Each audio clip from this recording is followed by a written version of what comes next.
Hello guys, कैसे हो आप सब लोग। आई होप कि आप सब लोग अच्छे होंगे।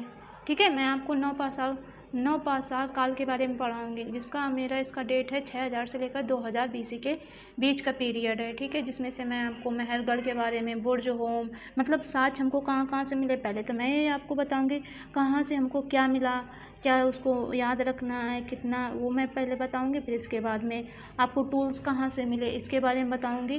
फिर यहाँ का जीवन यापन, लोग यहाँ कैसे रहते थे। ठीक है, फिर इसके बारे में आपको बताऊँगी।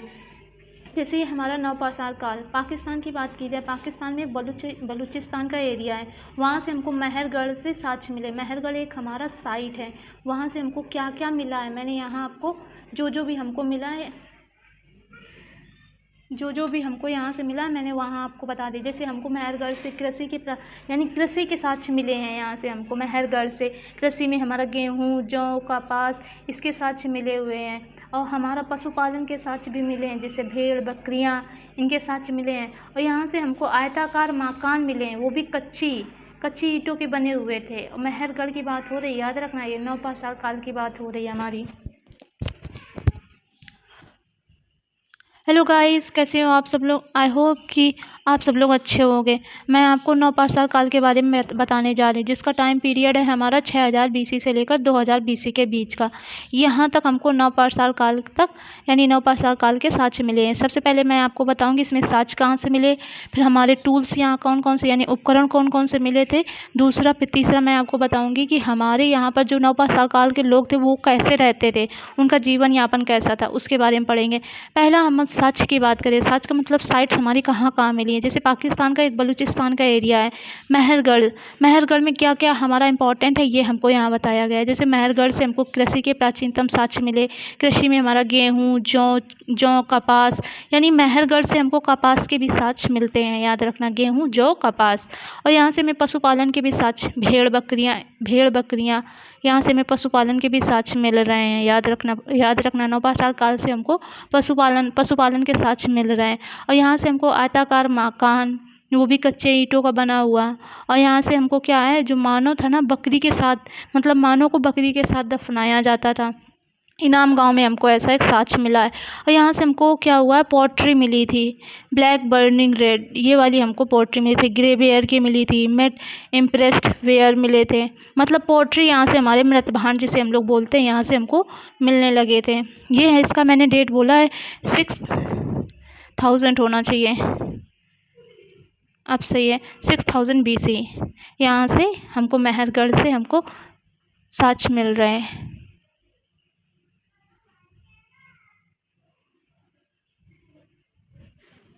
7000 BC, मतलब 7000 BC के आसपास ये सारा काम हो रहा था।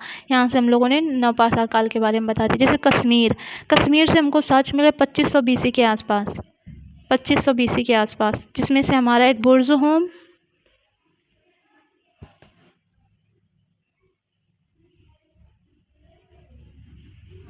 देखो 2500 BC के आसपास कश्मीर से हमको बुर्ज होम से, यहाँ से देखो पहले तो रिवीजन कर लेते हैं मेहरगढ़ से हमको क्या क्या मिला।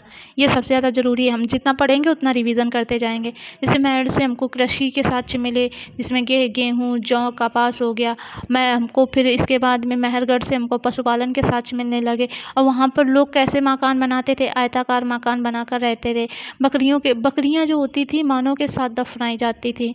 इतना हमने, उसमें से एक हमारा एग्जाम्पल इनाम गाँव के बारे में है कि इनाम गांव के लोग जो थे ना, उनको मानव के साथ में, बकरियों के साथ में दफना दिया जाता था। अब यहाँ से जैसे कश्मीर से हमको मिला है 2500 BC के आसपास एक बुर्ज होम हो गया। और दूसरा हमारा गुफ करार हो गया। बुर्ज होम से हमको क्या मिल रहा है, गुफ करार से क्या मिल रहा है। बुर्ज होम और गुफ करार से हमको गर्त आवास मिल रहे हैं। गर्त यानी गड्ढे को खोद कर इसके नीचे घर बनाकर लोग रहते थे।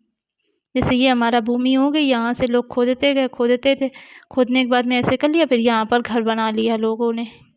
ठीक है, ऐसे गर्द आवास बोला जाता था। यहाँ से हड्डियों के हमको उपकरण मिलने लगे, मतलब हड्डियों के यहाँ से टूल्स मिलने लगे। और यहाँ से हमको बुर्ज होम से एक मानव को कुत्ते के साथ दफनाया गया था, एक यहाँ से हमको एक साक्ष्य मिला। गुफ कराल का मतलब कुम्हारों की गुफाएं।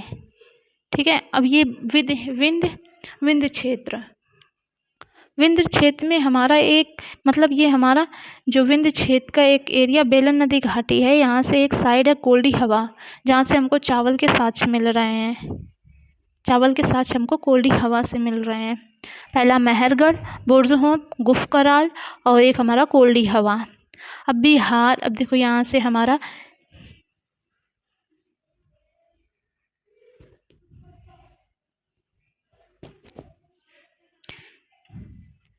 देखो बिहार में एक चिराद एक जगह है, यहाँ से हमें हड्डियों के उपकरण मिल रहे हैं। वो भी उपकरण कैसे, हिरण की हड्डियाँ थी उनसे उपकरण बनाए जाते थे। और एक हमारा सेनार हो गया, यहाँ से हमको चना और मूंग के साक्ष्य मिले हैं। आई होप कि इतना समझ में आ गया होगा। और देखो यहाँ से हमको 25 यानी 200 BC के आसपास में असम मेघालय में एक हमारा दायोजली हार्डिंग एक जगह है साइट, यहाँ से हमको नौपाषाण काल के साक्ष्य मिले हुए हैं। तमिलनाडु का हमारा पयमपल्ली से हमको यहाँ से साक्ष्य मिले। दक्षिण भारत का एरिया है ये। दक्षिण भारत में एरिया है मेरा कर्नाटक का हो गया, जिसमें कर्नाटक में ब्रह्मगिरी, मस्की हो गया, पिकली हल हो गया। पिकली हल से हमको राख के ढेर मिल रहे हैं। और आंध्र प्रदेश से उतनूर और हमारा फलवा, यहाँ से हमको क्या मिल रहा है, नौपाषाण काल के साक्ष्य मिल रहे हैं। कहाँ से साक्ष्य मिल रहे हैं ये मैंने आपको बता दिया है, ठीक है। एक बार देखो रिवीजन कर लेते हैं। देखो मेहरगढ़ से कृषि, पशुपालन, आयताकार मकान, मकड़ी के मतलब जो हमारे मानव को बकरी के साथ दफना दिया गया। फिर इसमें कश्मीर का 2500 BC के आसपास बुर्ज़होम हो गया, गुफकरार हो गया। बुर्ज़होम और गुफकरार से हमको गर्द आवास मिला और पत्थर के साथ साथ हड्डियों के उपकरण यहाँ से मिलने लगे। बुर्ज़होम से एक यानी क्या मिला है कि मानव के साथ में कुत्ता को दफना दिया गया, ठीक है। और विंध्य के एरिया में 500 BC के आसपास की बात हो रही है। यहाँ पर विंध्य के एरिया मिले हुए हैं हमारे, जिसमें से हमारा एक कोल्डी हवा से हमको चावल के साक्ष्य मिल रहे हैं। बिहार चिराद हो गया, सेनार हो गया। चिराद से हमको क्या मिल रहा है, यहाँ से हमको हड्डियों के उपकरण मिले, पर वो हड्डियाँ कैसे, कौन सी हड्डियाँ होती थी, हिरण की हड्डियाँ होती थी। और हमको क्या हुआ, यहाँ से हमको सेनार में हमको चना मूंग के साक्ष्य मिल रहे हैं। दक्षिण भारत की ये हमारा पूर्वी भारत की अभी बात हो रही है। जैसे असम मेघालय 200 BC के आस की बात, 2000 BC के आसपास की बात है। यहाँ से दार्जिलिंग हार्डिंग की एक जगह है, वहाँ यह मतलब ये साइट का नाम है। यहाँ से हमको नौपाषाण के काल के साक्ष्य मिले। दक्षिण भारत में तमिलनाडु, कर्नाटक, आंध्र प्रदेश की बात हुई है। और तमिलनाडु के हमारा हो गया पयमपल्ली हो गया, कर्नाटक ब्रह्मगिरी, मस्की, पिगली हल। आंध्र प्रदेश का हमारा उतनूर, पलवाव, पिगली हल से हमको राख के ढेर। इतना याद कर, ये हमको साक्ष्य यहाँ से मिले हैं, ठीक है। आई होप कि इतना समझ में आ गया। अब देखो उपकरण की बात कर लेते हैं, ठीक है।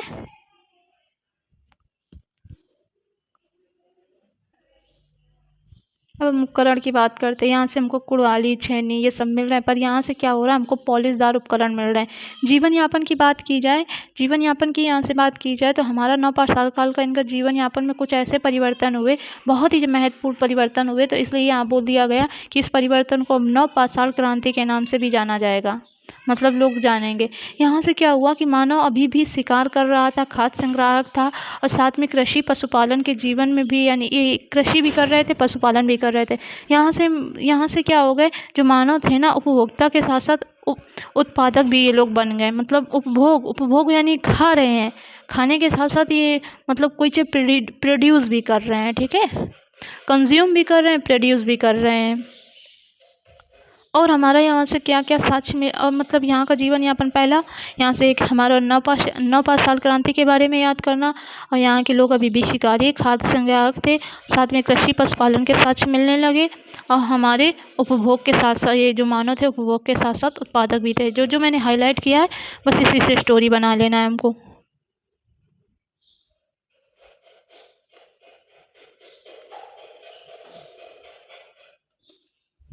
और यहाँ से क्या हो रहा है, देखो कृषि और पशुपालन के कारण यहाँ पर लोग अभी स्थायी तरीके से रहने लगे। मतलब ये अब घुमक्कड़ बहुत ही कम, यानी स्थायित्व यहाँ पर आ गया। और इससे हमको साक्ष्य कहाँ से मिल रहे हैं, यानी इसकी वजह से पशुपालन समकालीन साक्ष्यों से मानव के एक एक जगह पर रहने के लंबे समय तक, मतलब जब ये पशुपालन कृषि करने लगेंगे तो लंबे समय तक एक ही जगह पर ये लोग रहने लगेंगे। यहाँ के साक्ष्य मिलते हैं। और ये अभी भी क्या खाना बादोश जीवन जीते थे। पॉलिशदार उपकरण, मतलब यहाँ लोग पॉलिशदार उपकरण मिल रहे हैं। तो मतलब पॉलिशदार उपकरणों के साक्ष्य से भी हमको ये पता चला कि लोग यहाँ स्थायी आवास को ये लोग मजबूत कर रहे थे। और यहाँ से हमको बर्तन के साक्ष्य भी मिल रहे हैं। मतलब बर्तन के साक्ष्य की उपयोगिता क्या थी? एक खाद्यान्न के लिए और बीज के संग्रह के लिए, मतलब खाद्यान्न खाने आने के लिए हो गया और बीज के संग्रह के लिए, इकट्ठा करने के लिए हो गया। और नवपाषाण काल में पहिए के साक्ष्य मिल गए थे। और इस काल में क्या हुआ था, हाथ से बने यानी बर्तन के साक्ष्य तो मिले थे, प्लस चाक जो होता है ना, चाक, उसके बने भी बर्तन के साक्ष्य मिलते हैं। कपास के साक्ष्य मिले थे। तो मतलब यहाँ से कपड़े का ज्ञान हो गया था, लोगों के पास कपड़ा था। और यही सब हमारा क्या, यहाँ से हमको अंतिम संस्कार के भी साक्ष्य मिलते हैं। धार्मिक विश्वास इनका कैसा था ये थोड़ा नहीं बता सकते हम लोग। शायद इतना आपको समझ में आ गया होगा। ठीक है, thank you so much, bye bye, take care, have a nice day.